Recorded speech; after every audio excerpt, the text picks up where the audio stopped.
I just wanted to record this quick video to give you a walkthrough of the brand new Everyday Backpack bag from Peak Design. They're about to launch this bag. Actually, they already launched it. It's in a Kickstarter right now, but the Kickstarter ends in about 24 hours as I record this.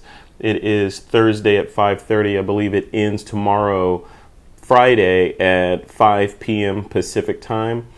I'm looking at their page right now, and these guys were asking for $500,000, and the Kickstarter campaign is already up to $5.7 million for this next revision or the next series of bags that they've put out there on the Kickstarter.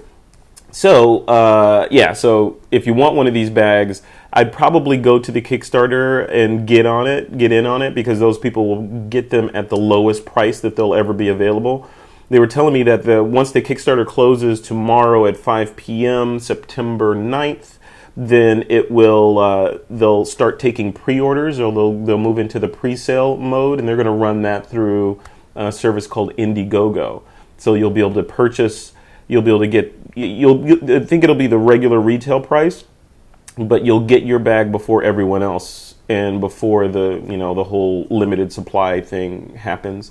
So first Kickstarter, next Indiegogo, and then it hits the channel, which means you'll be able to purchase them at Amazon, on peakdesign.com, B&H, all those the usual suspects. But if you want one before everyone else has them, you don't want to wait, and have it move into next year when these things become available en masse, I would head over to their Kickstarter page, which you can reach at peakdesign.com. Click on the button on the front page there. It'll take you over to the Kickstarter page and check it out. But what I wanted to do in this video is walk you through kind of the evolution of what my bag journey has been over this year, 2016.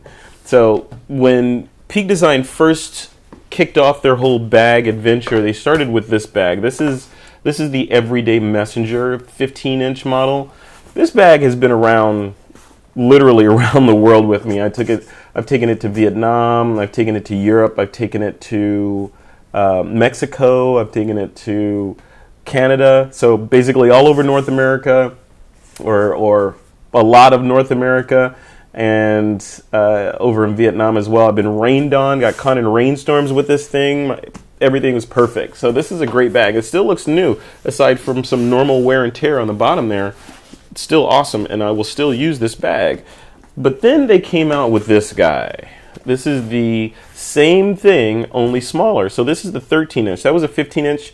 This is the 13-inch model, which fit me better because I use mirrorless gear, which tends to be smaller, and I have a 13-inch MacBook Pro, which slides in there. I have the iPad Pro, which is essentially like a 13-inch MacBook Pro, slides right in there. I have everything with me in this one little tiny bag, and it weighs next to nothing. It's like a loaf of bread almost. So that was the evolution. So I went from this guy, the 15, to the 13, just like that. But now, fast forward to today, and this is their latest Kickstarter, or part of it. This is the Everyday Backpack. So I did the little dance of moving all my stuff out of the old bag into this bag. So I'm still new to this. I literally just got it and just put all my stuff in here. But I wanted to just do a quick walkthrough from my perspective. I know the Peak Design guys know every little nook and cranny of how this thing's put together, but I'm just going to give you a quick overview of the features that I find outstanding on this bag. So first of all, it's a backpack, obviously, right? That's why they call it the Everyday Backpack. So I can carry it around as a backpack, and I thought I was a kind of a messenger bag guy, kind of walking around with the bag, and I think I am sometimes, but not all the time. I think most of the time I'm a backpack person, where I can carry it around like this, or in briefcase mode like that. So we're gonna give that a shot for the next several months. I think this might be the perfect kind of config for me. But looking at the bag real quick, it's got these little pockets on the side that are expandable that you can put stuff in, right? And then on the side here, in mine, on this side, I have, right now, my Theta S is stuck in here in a little case. So if I feel the need to do some 360-degree video or stills, I can just pull it out from right in that pocket. On the top here, let's start from the top. On the top here, there's this zipper. So we will open this guy up. And here, there's three things that are of note. First, there's this little pocket here where you can throw your keys, your wallet, your phone, whatever. Passport can all go right there, and it's easily accessible right from the top. You don't have to go in. You just unzip it, grab it, close it back up. But then behind that, kind of flush with your back, is where your electronics go. So first thing I have in there is this guy. It's the iPad Pro. It's nicely snug in there. And then also in the back is a MacBook Pro. That's a 13-inch MacBook Pro. So that's in there like that. Close it up. It's done. Then you can open up the front here. So the front is using this patented latch magnetic mechanism here where you pull down and out and you can open it. The reason they did that is so it's magnetic, so if you just drop it like that, it kind of holds it tight, so it's not flying around. It's magnetic. But then if you latch it on one of the little ladders there, it doesn't budge. And in order for it to open, you have to physically pull down and out and up. And what that does is, so if you're walking around with this thing, somebody comes up behind you and they think they're going to help themselves to your camera gear, you will feel them kind of pulling on it, because most people won't know that, there's a little down and out kind of motion that you need to get in there. But when you open it up, you get these ladders. So what these ladders are is their way of making this extremely expandable. So if you look at this, if I open it up like that, look how much space is in it. It's like a cavernous space in there. And if I really fill this up, I can latch this to the top like that, and all my stuff is in there. I mean, I can get this is an overnight bag basically in that mode. And then if I don't want it to be an overnight bag, I'm going on a photo walk or something, I want it to be small, I can just cinch it down like that, and I'm ready to go.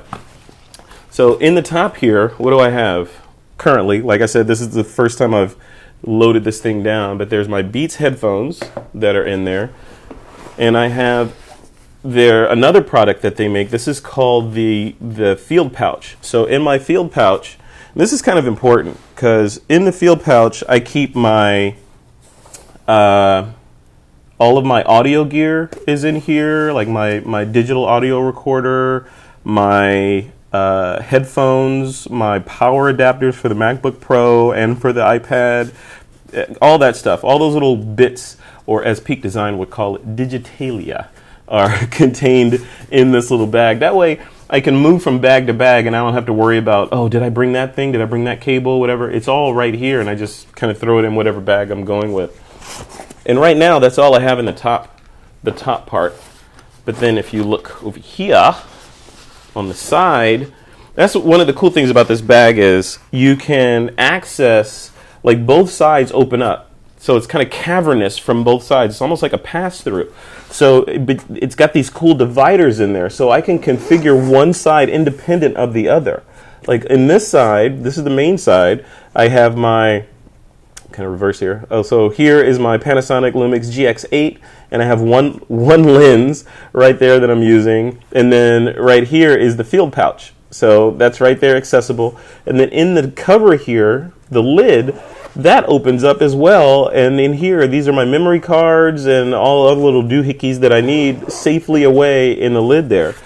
So when you close this up like that, it's instantly accessible, because it's like, if you're walking around with this as a backpack on both sides, you can swing it around to the front and easily access what's in there.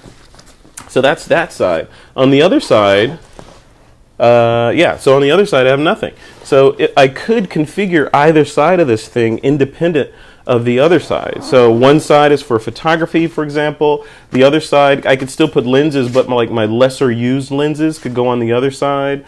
And 90% of the time, I only go on to one side. But then if I need that specialized lens, it's there for me.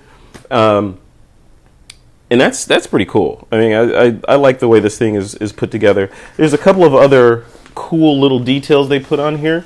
Like right here, when you reach in there and pull this out, you get these straps, and there's straps on the side that you can pull out. And with what these are is they're designed to allow you to strap things to the front of this. So on their site and on this little information card I have in front of me, look at that. They have someone using the strap system for a drone. Look at that, which is what I'm definitely going to do. So you can put a drone on this thing, which solves a really interesting problem. So when you're going out and you're bringing your drone with you and your camera and all that, usually you have to make a conscious decision on, am I going to be doing drone photography today? So that's a whole nother bag. Or is it going to be primarily a video mission or video and audio or just stills as a photo walk? I think, now don't hold me to this, but I think with this bag I can configure for most situations and not be loaded down and have everything in one bag with me. And then traveling, like when you're traveling overseas or something, you have all your stuff with you because you don't want to check your camera or your computer or anything like that. So all that kind of goes with you. Check into your room. This stuff, your computer and all that, come out of your bag and maybe go to the hotel safe or locked in your luggage or something. And then you've lightened your load and you're ready to go. So anyway, check it out. A couple things before I end this video. The Peak Design Kickstarter is ending in 24 hours from now. So definitely head over there to check it out. Secondly, they are doing, where is it? I think I lost it. So they're doing a party. Peak Design has a party on Treasure Island, which is in the San Francisco Bay Area. So if you're in the Bay Area tomorrow, Friday night, September 9th, head to Treasure Island between 4 and 9, and they're doing a party. Go to their Facebook page and RSVP first, but head over there, RSVP, and they're going to do a countdown kind of celebration to the end of their Kickstarter campaign. This Kickstarter campaign is setting all kinds of ridiculous records. So I have a feeling that, you know, you'll get to see a bunch of cool bags over there, a bunch of cool people, and probably one or two inebriated Peak Design employees will be there as well. So head over there and check it out. Anyway, that's it. Just wanted to do a quick walkthrough of this video. They were kind enough to let me borrow this media sample, which I unfortunately have to return to them. But I thought I would just do a quick walkthrough of the bag before the end of their Kickstarter campaign. Anyway, that's it. We'll see you in the next video.